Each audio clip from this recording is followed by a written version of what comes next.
নমস্কার বন্ধুরা, SK online ক্লাসে সকলকে স্বাগত জানাই। আমাদের এই চ্যানেলের মাধ্যমে আমরা এএনএম জিএনএম এন্ট্রান্স এক্সামিনেশান 2022-এর যে ক্লাস শুরু করেছি, আজকে সালোক সংশ্লেষের ওপর দ্বিতীয় ক্লাস। এর আগে অলরেডি সালোক সংশ্লেষের ওপর একটি ক্লাস হয়ে গেছে। এছাড়া জীবনবিজ্ঞানে আরও অনেক চ্যাপ্টার আমরা কমপ্লিট করে ফেলেছি। এছাড়া ভৌতবিজ্ঞানের অনেক চ্যাপ্টার আমরা কমপ্লিট করেছি। যারা ভিডিওগুলো এখনও দেখোনি, ডিসক্রিপশন বক্সে তোমাদের প্লেলিস্টের লিঙ্ক দেওয়া আছে, সেখান থেকে তোমরা ক্লাসগুলো দেখে নিতে পারো। এছাড়া যদি তোমরা ফ্রি মক টেস্ট দিতে চাও, ডেসক্রিপশন বক্সে আমাদের টেলিগ্রাম গ্রুপের লিঙ্ক দেওয়া আছে, সেখান থেকে তোমরা টেলিগ্রাম গ্রুপে জয়েন হয়ে নাও। কারণ প্রত্যেক দিন সন্ধ্যে 7:30 তোমাদের ফ্রি মক টেস্ট নেওয়া হয় টেলিগ্রাম গ্রুপে। টেলিগ্রাম গ্রুপে যদি জয়েন হতে তোমাদের কোনো অসুবিধা হয়ে থাকে, তাহলে তোমরা এই নাম্বারে হোয়াটসঅ্যাপ করবে, তাহলে তোমাদের কিন্তু সেই টেলিগ্রাম গ্রুপে জয়েন করে দেওয়া হবে। 9093645630 এই নাম্বারে তোমরা হোয়াটসঅ্যাপ করবে, তাহলে তোমাদের কিন্তু টেলিগ্রাম গ্রুপে জয়েন করে দেওয়া হবে। কারণ তোমাদের অনেকেরই প্রবলেম হচ্ছে টেলিগ্রাম গ্রুপে জয়েন হতে, ওই জন্য আমি তোমাদের এই নাম্বারটা দিলাম। শুধুমাত্র হোয়াটসঅ্যাপ করবে। চলো আজকের আমরা ক্লাস শুরু করি।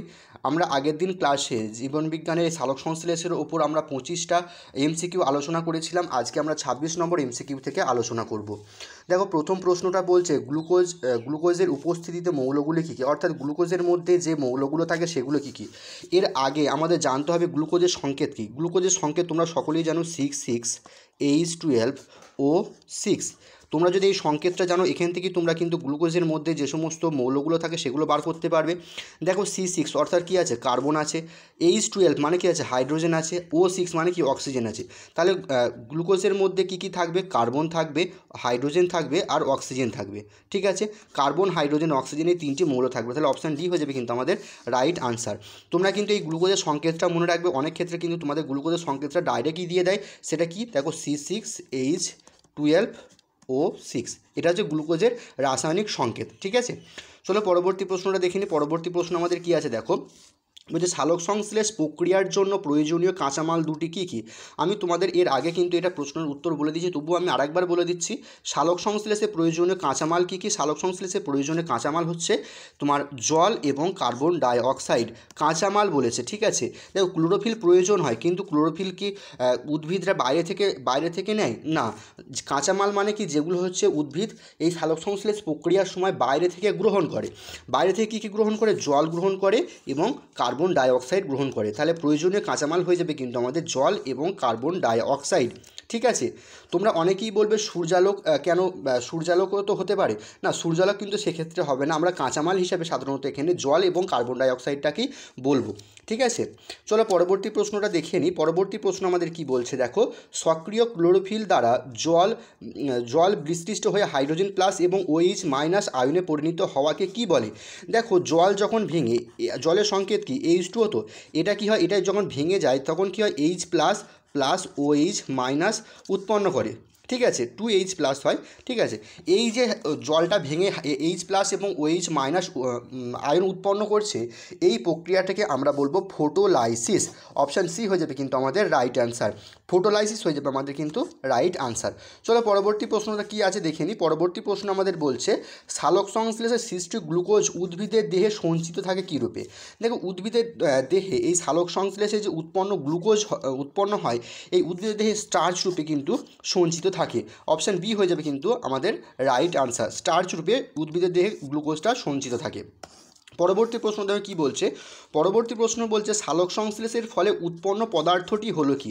দেখো, সালোক সংশ্লেষের জন্য কি প্রয়োজন হচ্ছে, সালোক সংশ্লেষের প্রয়োজন হচ্ছে কার্বন ডাই অক্সাইড আর জল প্রয়োজন হচ্ছে তাকে। CO2 এবং H2O হচ্ছে তোমাদের সালোক সংশ্লেষের জন্য প্রয়োজন হচ্ছে। এবং এই সালোক সংশ্লেষের ফলে কি উৎপন্ন হয়, সালোক সংশ্লেষের ফলে উৎপন্ন হয় গ্লুকোজ এবং অক্সিজেন আমাদের উৎপন্ন হয়। অপশান এ হয়ে যাবে আমাদের রাইট আনসার। গ্লুকোজ এবং অক্সিজেন কিন্তু সালোক সংশ্লেষের ফলে উৎপন্ন হয়ে থাকে। চলো পরবর্তী প্রশ্নটা দেখে নিই। 31 নম্বর আমাদের প্রশ্নটা কি বলছে, দেখো, সালোক সংশ্লেষে উপজাত অক্সিজেনের উৎস কী। সালোক সংশ্লেষে যে অক্সিজেন উৎপন্ন হচ্ছে তার উৎসটা কী। সালোক সংশ্লেষের জন্য যে অক্সিজেন উৎপন্ন হয়, এটা তোমাদের কিন্তু মনে রাখতে হবে, এই যে অক্সিজেনটা উৎপন্ন সেটা কিন্তু জল থেকে আসে, অর্থাৎ H2O, এই জল থেকে কিন্তু এই অক্সিজেনটা আসে। ঠিক আছে, এই অক্সিজেনটা কিন্তু তোমাদের জল থেকে আসে। চলো পরবর্তী 32 নম্বর প্রশ্নটা দেখে নিই কী আছে। 32 নম্বর প্রশ্নটা আমাদের বলছে সালোক সংশ্লেষের সময় সৌরশক্তিকে রাসায়নিক শক্তিতে রূপান্তর করে কে, রাসায়নিক শক্তিতে পরিণত করে কে? দেখো আমরা সকলেই জানি সালোক সংশ্লেষ হয় কোথায়, পাতার ক্লোরোফিলের মধ্যে। এই ক্লোরোফিলে কী করে, সৌরশক্তিকে রাসায়নিক শক্তিতে রূপান্তর করে। অপশান সি হয়ে যাবে কিন্তু আমাদের রাইট আনসার। ঠিক আছে, চলো পরবর্তী প্রশ্ন 33 নম্বর প্রশ্নটা দেখে নিই কী আছে। সালোক সংশ্লেষে ব্যবহৃত নয় এমন এনজাইম হলো। দেখো সালোক সংশ্লেষের জন্য যে এনজাইমগুলো প্রয়োজন হয় সেগুলো হচ্ছে এডিপি, আরইউবিপি, এনএডিপি, এগুলো হচ্ছে সালোক সংশ্লেষের প্রয়োজনীয় এনজাইম। কিন্তু এটা কি বলেছে দেখো, ব্যবহৃত হয় না এমন এনজাইম, ব্যবহৃত নয়, এই কথাটা কিন্তু ভালো করে খেয়াল রাখবে। আমাদের FAD এটা কিন্তু সালোক সংশ্লেষে ব্যবহৃত নয় এমন একটি এনজাইম, তাহলে অপশান সি হয়ে যাবে কিন্তু আমাদের রাইট আনসার। আর যদি এখানে বলতো সালোক সংশ্লেষে ব্যবহৃত এনজাইম, সেক্ষেত্রে আমাদের ADP অর্থাৎ অ্যাডিনোসিন ডাইফসফেট হয়ে যেত, আরইউবিপি হয়ে যেত, NADP হয়ে যেত। ঠিক আছে, NADP পুরো নাম কি, নিকোটিনামাইন adenine dinucleotide phosphate. নিকোটিনামাইন adenine dinucleotide phosphate হচ্ছে NADPর পুরো নাম। ঠিক আছে, তাহলে চলো পরবর্তী প্রশ্নটা দেখে নিই। 34 নম্বর আমাদের প্রশ্ন দেখো কী বলছে। ফটোলাইসিস কথাটি প্রবক্তা কি? ফটোলাইসিস যে অর্থাৎ সালোক সংশ্লেষ, এই কথাটি প্রথম বলেছিলেন আমাদের বার্নেস। অপশান সি হয়ে যাবে আমাদের রাইট আনসার। বার্নেস কিন্তু এই কথাটা প্রথম বলেছিলেন। ঠিক আছে, তো তোমাদের অনেক 34টা MCQ আলোচনা করলাম। এবার চলো তোমাদের কিছু ওয়ান লাইনার অর্থাৎ ওয়ান লাইনের প্রশ্ন আলোচনা করি। ঠিক আছে, তাহলে তোমাদের কিন্তু আরও বেশি সংখ্যক প্রশ্ন আলোচনা হবে। চলো দেখে নিই প্রথম প্রশ্নটা কী বলছে।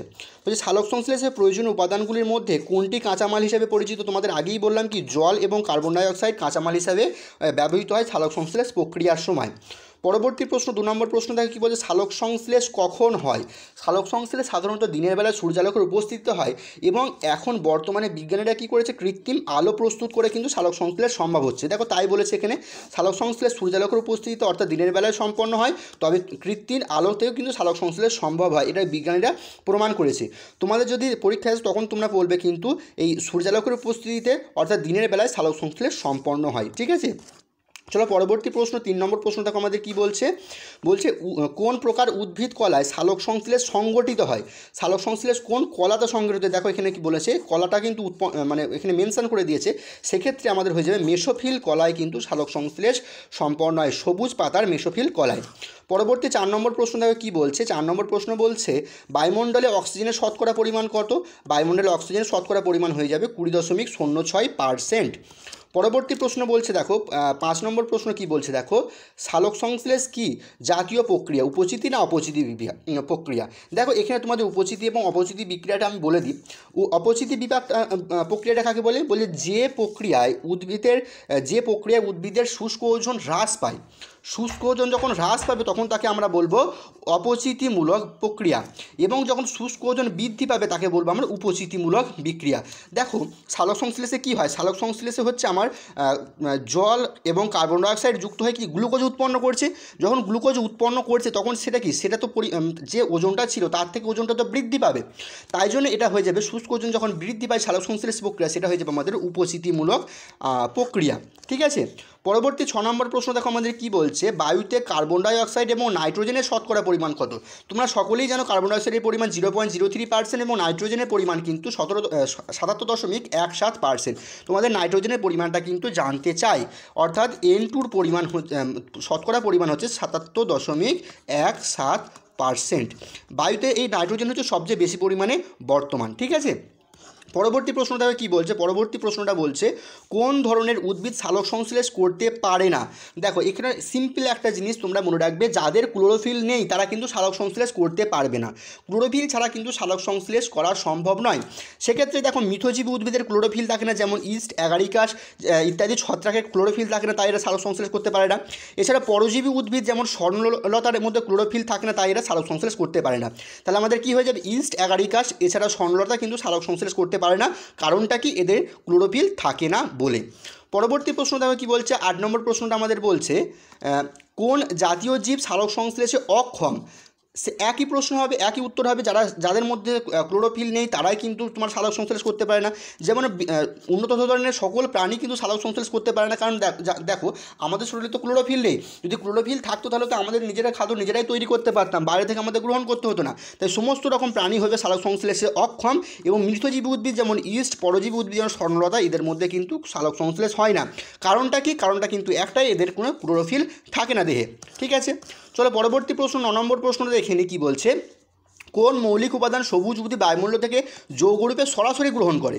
যৌগরূপে কার্বনটাকে কিন্তু সবুজ উদ্ভিদ সরাসরি গ্রহণ করতে পারে। ঠিক আছে, পরবর্তী 11 নম্বর প্রশ্ন দেখো কি বলছে, সাধারণত উদ্ভিদের মূলে সালোক সংশ্লেষ হয় না কেন? উদ্ভিদের মূলে সালোক সংশ্লেষ হয় না কেন? এটা হচ্ছে বেশিরভাগ উদ্ভিদেরই হয় না, ব্যতিক্রম 2-1টা আছে যাদের মূলে সালোক সংশ্লেষ হয়। তার কারণটা হচ্ছে মূল দেখবে সবুজ রঙের হয় না, ঠিক আছে, ধূসর বর্ণের হয়। ক্লোরোফিল যেখানেই থাকবে তার বর্ণ কিন্তু সবুজ হবে। ঠিক আছে, সবুজ যেখানেই হবে সেটা এখানে সালোক সংশ্লেষ হবে উদ্ভিদের দেহের ক্ষেত্রে, এবং সালোক সংশ্লেষ ক্লোরোফিল যেখানেই থাকবে সেখানে সবুজ হবে এবং সেখানে কিন্তু সালোক সংশ্লেষ হবে। মূল দেখবে সবুজ রঙের হয় না, ব্যতিক্রমে কিছু আছে 2-1টা সেখানে সালোক সংশ্লেষ হয়, কারণ সেখানে ক্লোরোফিল থাকে। তাই মূলে কিসের জন্য সালোক সংশ্লেষ হয় না? এখানে ক্লোরোফিল না থাকার জন্য কিন্তু সালোক সংশ্লেষ হয় না। বোঝা গেল? পরবর্তী 12 নম্বর প্রশ্নটা কী বলছে? 12 নম্বর প্রশ্ন বলছে সালোক সংশ্লেষ প্রক্রিয়ায় উৎপন্ন গ্লুকোজ বা স্টার্চ অণুর অক্সিজেনের উৎস কী? তাহলে আমি আগেই বললাম এই অক্সিজেন যে উৎপন্ন হয় সেটা কিন্তু কার্বন ডাইঅক্সাইড থেকে আসে, CO2 হয়ে যাবে আমাদের রাইট আনসার। ঠিক আছে, দেখো এখানে কিন্তু দুটো তোমাদের এটা গন্ডগোল হয়ে যাবে। আমি তোমাদের একটু আগে বললাম যে অক্সিজেনটা উৎপন্ন হয় তার উৎস হচ্ছে জল, এটা কিন্তু ক্লিয়ার করে নেবে। যে অক্সিজেনটা উৎপন্ন হয় গ্লুকোজ ছাড়া যে অক্সিজেনটা উৎপন্ন হয় সালোক সংশ্লেষ প্রক্রিয়া তার উৎস কিন্তু তোমার হচ্ছে জল, কিন্তু এই গ্লুকোজের অণুতে যে অক্সিজেন থাকে তার উৎস কিন্তু কার্বন ডাই অক্সাইড। এটা কিন্তু তোমরা ক্লিয়ার করে নেবে, তোমাদের কিন্তু অনেক ক্ষেত্রে এটা প্রবলেম হয়। যে অক্সিজেনটা উৎপন্ন হচ্ছে তার উৎস হচ্ছে জল, কিন্তু গ্লুকোজে যে অক্সিজেনটা থাকছে তার উৎস হচ্ছে কার্বন ডাই অক্সাইড। দুটো কিন্তু ভিন্ন প্রশ্ন। ঠিক আছে, চলো 13 নম্বর প্রশ্নটা দেখে নিই কী আছে। 13 নম্বর প্রশ্নটা আমাদের বলছে উদ্ভিদের কোন জৈবনিক প্রক্রিয়ার ফলে পরিবেশে অক্সিজেন নির্গত হয়? দেখো অক্সিজেন নির্গত হয়ে হচ্ছে সালোক সংশ্লেষ প্রক্রিয়ায়। এখানেই যদি কোশ্চেনটা ঘুরিয়ে দিত, ঠিক আছে, কোন প্রক্রিয়ায় কার্বন ডাই অক্সাইড নিঃসৃত হয়, সেক্ষেত্রে কিন্তু আমাদের উত্তর হয়ে যেত শোষণ প্রক্রিয়ায় কিন্তু আমাদের কার্বন ডাই অক্সাইড নির্গত হয়। এটা কিন্তু খেয়াল রাখবে, সালোক সংশ্লেষে অক্সিজেন নির্গত হয় আর শোষণে হচ্ছে কার্বন ডাই অক্সাইড নির্গত হয়।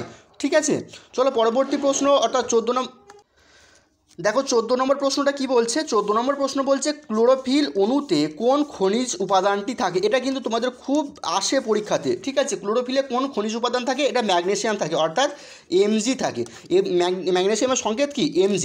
ক্লোরোফিলে কিন্তু Mg থাকে, ম্যাগনেসিয়াম থাকে। চলো পরবর্তী প্রশ্ন 15 নম্বর প্রশ্ন তবে কী বলছে, সালোক সংশ্লেষ প্রক্রিয়ায় উৎপন্ন অক্সিজেনের উৎস কি? আমি তোমাদের আগেই বলো অক্সিজেন উৎপন্ন হচ্ছে কিন্তু তোমার জল থেকে। অক্সিজেন উৎপন্ন হচ্ছে কিন্তু জল থেকে, যে উৎপন্ন যে অক্সিজেনটা সেটা আসছে জল থেকে, এবং যে গ্লুকোজের যে অক্সিজেন সেটা আসছে কিন্তু কার্বন ডাই অক্সাইড থেকে। আমি ওই জন্য এই প্রশ্নটা বারবার দিয়েছি যাতে তোমাদের জিনিসটা ক্লিয়ার হয়ে যায়। 16 নম্বর প্রশ্ন বলছে কোন উদ্ভিদের মূলে সালোক সংশ্লেষ হয়? তোমাদের আমি আগেই বললাম কিছু কিছু উদ্ভিদের মূলে সালোক সংশ্লেষ হয়, যাদের মূলে তোমার ক্লোরোফিল থাকবে তাদের মূলেই সালোক সংশ্লেষ হবে। যেমন অর্কিডের বায়োবিয়াম মূলে সালোক সংশ্লেষ হয়, কারণ সেখানে তোমার ক্লোরোফিল বর্তমান। এছাড়া গুলঞ্চের আত্তীকরণ মূলে কিন্তু সালোক সংশ্লেষ হয়ে থাকে। ঠিক আছে, কারণ এদের দুটো মূলেই কিন্তু তোমার ক্লোরোফিল থাকে। পরবর্তী প্রশ্ন দেখো কী বলছে। 17 নম্বর প্রশ্ন বলছে সালোক সংশ্লেষের ফলে উদ্ভিদের সঞ্চিত অঙ্গে কী রূপে খাদ্য জমা থাকে? দেখো সালোক সংশ্লেষের জন্য কী উৎপন্ন হয়? গ্লুকোজ উৎপন্ন হয়, C6H12O6। এই যে গ্লুকোজটা উৎপন্ন হয় সেটা কী রূপে সঞ্চিত থাকে? শ্বেতসার বা স্টার্চ রূপে কিন্তু উদ্ভিদের দেহে সঞ্চিত থাকে। ঠিক আছে, দেখো 18 নম্বর প্রশ্নটা কী বলছে। দেখো কোন জৈবিক প্রক্রিয়ায় সবুজ উদ্ভিদ খাদ্য সংশ্লেষ করে? তোমরা সকলেই জানো সালোক সংশ্লেষ প্রক্রিয়ার মাধ্যমে উদ্ভিদ খাদ্য সংশ্লেষ করে থাকে। 19 নম্বর প্রশ্নটা কী বলছে, উদ্ভিদের কোন জৈবিক প্রক্রিয়া সৌরশক্তি রাসায়নিক শক্তিতে রূপান্তরিত হয়? একই উত্তর হয়ে যাবে আমাদের সালোক সংশ্লেষ প্রক্রিয়ায়। সালোক সংশ্লেষ প্রক্রিয়ায় সূর্যের যে রাসায়নিক শক্তি, সূর্যের যে সৌরশক্তি সেটা কিন্তু রাসায়নিক শক্তিতে রূপান্তরিত হয়। ঠিক আছে, 20 নম্বর প্রশ্নটা কী বলছে কোন প্রকার জীবে সালোক সংশ্লেষে সক্ষম? সালোক সংশ্লেষ সক্ষম মানে কোন প্রকার জীব সালোক সংশ্লেষ করতে পারে? যাদের দেহে ক্লোরোফিল থাকবে তারাই সালোক সংশ্লেষ করতে পারে, যেমন হচ্ছে সবুজ উদ্ভিদ কিন্তু সালোক সংশ্লেষ করতে পারে। কিছু প্রাণী আছে তারাও কিন্তু সালোক সংশ্লেষ করতে পারে। দেখো তোমাদের তারপরের প্রশ্নটা আমি তাই দিয়েছি, কোন প্রকার প্রাণী সালোক সংশ্লেষ সক্ষম? যে প্রাণীর দেহে ক্লোরোফিল থাকবে তাদের সালোক সংশ্লেষ সক্ষম, যেমন ইউগ্লিন আছে, গ্লাইসেমিবা আছে, এরা কিন্তু কি এদের দেহে কিন্তু তোমার ক্লোরোফিল আছে, তাই এরা কি সালোক সংশ্লেষ করতে পারে। পরবর্তী প্রশ্ন দেখো 22 নম্বর প্রশ্ন কি বলছে। দেখো উদ্ভিদের সালোক সংশ্লেষকারী অঙ্গ কোনটি? মানে কোথায় সালোক সংশ্লেষ হয়? তোমরা সকলেই জানো পাতায় কিন্তু সালোক সংশ্লেষ হয়। কিছু কিছু ব্যতিক্রম আছে, অনেকের কাণ্ডে কিন্তু তোমার ব্যতিক্রম হয়, যেমন লাউ, পুঁই শাক, এই সমস্ত উদ্ভিদের কাণ্ডেও কিন্তু সালোক সংশ্লেষ হয়। কারণ দেখবে এই সমস্ত উদ্ভিদগুলো কিন্তু সবটাই কিন্তু সবুজ, এদের কাণ্ডও সবুজ হয়, পাতাও কিন্তু সবুজ হয়, সেক্ষেত্রে এদের কিন্তু কাণ্ডেতেও কিন্তু সালোক সংশ্লেষ হয়ে থাকে। পরবর্তী প্রশ্ন 23 নম্বর প্রশ্ন কি বলছে দেখো, সালোক সংশ্লেষ প্রক্রিয়ায় সৌরশক্তি কী শক্তিরূপে আবদ্ধ থাকে? স্থৈতিক শক্তিরূপে কিন্তু আবদ্ধ থাকে। চলো পরবর্তী প্রশ্ন দেখো কী বলছে, তোমাদের 24 নম্বর প্রশ্ন বলছে প্রতি গ্রাম অণু গ্লুকোজ কত ক্যালোরি সৌরশক্তি আবদ্ধ করে?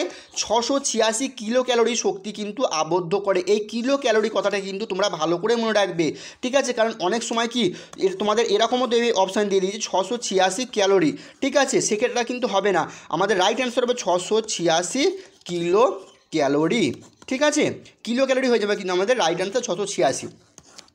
পরবর্তী প্রশ্ন 25 নম্বর প্রশ্ন দেখো কী বলছে, এডিপির পুরো নাম কি? আমি তোমাদের অনেকবার বলেছি এডিপির পুরো নাম হচ্ছে অ্যাডিনোসিন ডাইফসফেট, ঠিক আছে? অ্যাডিনোসিন ডাইফসফেট হচ্ছে এডিপির পুরো নাম, এবং এটিপির পুরো নাম হচ্ছে অ্যাডিনোসিন ট্রাইফসফেট।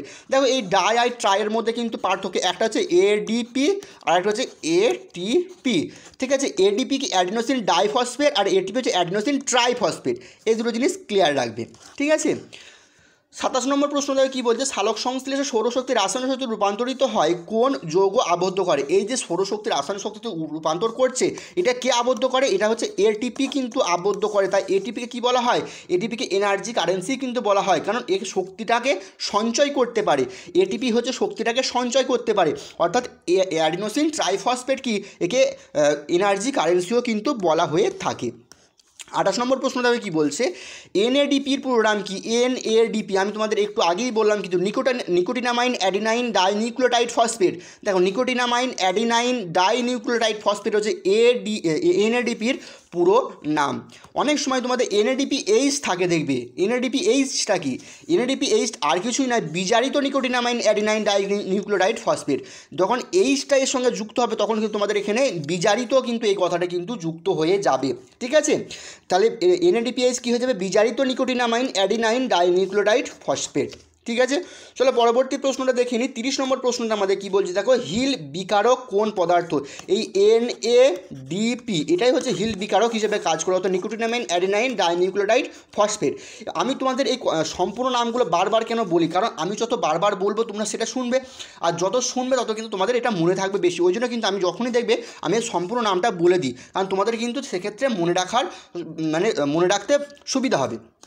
তারপরে কি বলছে দেখো, পরবর্তী প্রশ্ন বলছে পিজিএ এর সম্পূর্ণ নাম কি? পিজি এর পুরো নাম হচ্ছে ফসফোগ্লিসারিক অ্যাসিড। কি? ফসফোগ্লিসারিক অ্যাসিড হচ্ছে পিজি এর সম্পূর্ণ নাম, ফসফোগ্লিসারিক অ্যাসিড।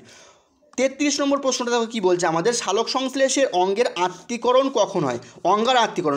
সালোক সংশ্লেষে অঙ্গার আত্তীকরণ কখন হয়? অন্ধকার দশায়। আমি তোমাদের প্রথম ক্লাসেই বলেছিলাম সালোক সংশ্লেষের দুটি দশা, একটা হচ্ছে আলোক দশা, একটা হচ্ছে অন্ধকার দশা। এই অঙ্গার আত্তীকরণ হয় কিন্তু অন্ধকার দশায়, ঠিক আছে? পরবর্তী প্রশ্ন 34 নম্বর দেখো, প্রশ্নটা কি আছে, উদ্ভিদের যাবতীয় শ্বেতসার জাতীয় পদার্থ কার্বনের উৎস কি? যে কার্বন যে থাকে প্রত্যেকটা শ্বেতসার পদার্থে, কারণ কি থাকে? C6, এখানেই তো তোমার কার্বন থাকছে। এই কার্বনটা আসছে কোথা থেকে? কার্বনটা আসছে কিন্তু কার্বন ডাই অক্সাইড থেকে। যে সালোক সংশ্লেষ প্রক্রিয়ার সময় যে কার্বন ডাই অক্সাইডটা গ্রহণ করছে সেখান থেকে কিন্তু তোমাদের এই কার্বনটা পাচ্ছে। পরবর্তী প্রশ্ন দেখো 35 নম্বর প্রশ্ন কি বলছে, সালোক সংশ্লেষে উৎপন্ন প্রথম স্থায়ী কার্বনযুক্ত যৌগ কি? স্থায়ী কার্বনযুক্ত যৌগ হচ্ছে পিজিএ। এর সম্পূর্ণ নাম কি বললাম? ফসফোগ্লিসারিক অ্যাসিড, ঠিক আছে? চলো পরবর্তী প্রশ্ন 36 নম্বর প্রশ্ন দেখো কী আছে, সালোক সংশ্লেষ প্রক্রিয়ায় কোন উপাদান সূর্যালোক শোষণে সক্ষম? তাহলে সালোক সংশ্লেষ কোথায় হয়? ক্লোরোফিলে হয়। তাহলে ক্লোরোফিল কী করে এই সূর্যালোকটাকে শোষণ করতে পারে? অন্য কেউ শোষণ করতে পারবে না, তাহলে সূর্যালোক শোষণ করতে পারে একমাত্র কিন্তু ক্লোরোফিল। পরবর্তী প্রশ্ন দেখো কী বলছে, 37 নম্বর, শক্তির মূল উৎস কি? আমরা সকলেই জানি শক্তির মূল উৎস হচ্ছে কিন্তু আমাদের সূর্য বা সৌর শক্তি। 38 নম্বর প্রশ্ন দেখো কী বলছে, উদ্ভিদের কোন জৈবিক প্রক্রিয়ায় বায়ুমণ্ডলে কার্বন ডাই অক্সাইড গ্যাসের পরিমাণ হ্রাস করে এবং অক্সিজেনের পরিমাণ বৃদ্ধি করে? দেখো এটা যদি তোমাদের বলে কার্বন ডাই অক্সাইডের গ্যাসের পরিমাণ হ্রাস করছে এবং অক্সিজেনের পরিমাণ বৃদ্ধি করছে, সেক্ষেত্রে আমাদের হয়ে যাবে সালোক সংশ্লেষ। এটা যদি ঘুরিয়ে বলে যে কার্বন ডাই অক্সাইডের পরিমাণ বৃদ্ধি করছে আর অক্সিজেনের পরিমাণ হচ্ছে করছে? হ্রাস করছে। যখন কার্বন ডাইঅক্সাইডের পরিমাণ বেশি হবে বৃদ্ধি করবে, অক্সিজেনের পরিমাণ হ্রাস করবে, সেটা হয়ে যাবে কিন্তু আমাদের শোষণ প্রক্রিয়া। ঠিক আছে, শোষণ প্রক্রিয়া কিন্তু এই তোমার কার্বন ডাইঅক্সাইডের পরিমাণ বৃদ্ধি করে এবং অক্সিজেনের পরিমাণ হ্রাস করে। ওই জন্য শোষণকে বলা হয় সালোক সংশ্লেষের বিপরীত প্রক্রিয়াও কিন্তু বলা হয়ে থাকে। ঠিক আছে, দেখো পরবর্তী প্রশ্ন, এটা তুমি আগেই করেছিলে, রিপিট হচ্ছে। দেখো সালোক সংশ্লেষ কীরূপ বিপাক ক্রিয়া? উপচিতিমূলক বিপাক ক্রিয়া। আমি তোমাদের আগেই কিন্তু ডিটেলসটা বলে দিলাম, এখন আর বলছি না। পরবর্তী প্রশ্নটা কী বলছে? সালোক সংশ্লেষের বিপরীত জৈবিক প্রক্রিয়াটা কি? আমি তোমাদের আগের প্রশ্নটাই বললাম, শোষণকে কিন্তু সালোক সংশ্লেষের বিপরীত জৈবিক প্রক্রিয়া কিন্তু বলা হয়। পরবর্তী প্রশ্নটা কী বলছে? সালোক সংশ্লেষ প্রক্রিয়া কী জাতীয় খাদ্য উৎপন্ন হয়? সরল শর্করা জাতীয় খাদ্য কিন্তু উৎপন্ন হয় সালোক সংশ্লেষ প্রক্রিয়ায়। পরবর্তী 43 নম্বর প্রশ্নটা দেখো কী বলছে? বলছে ক্লোরোফিল সূর্যালোকের কোন কণা শোষণ করে? তোমরা ভালো করে মনে রাখবে, ফোটন কণা কিন্তু শোষণ করে। ঠিক আছে, সূর্যালোক থেকে যে ফোটন কণা আসে সেই ফোটন কণাটাই কিন্তু ক্লোরোফিল শোষণ করতে পারে।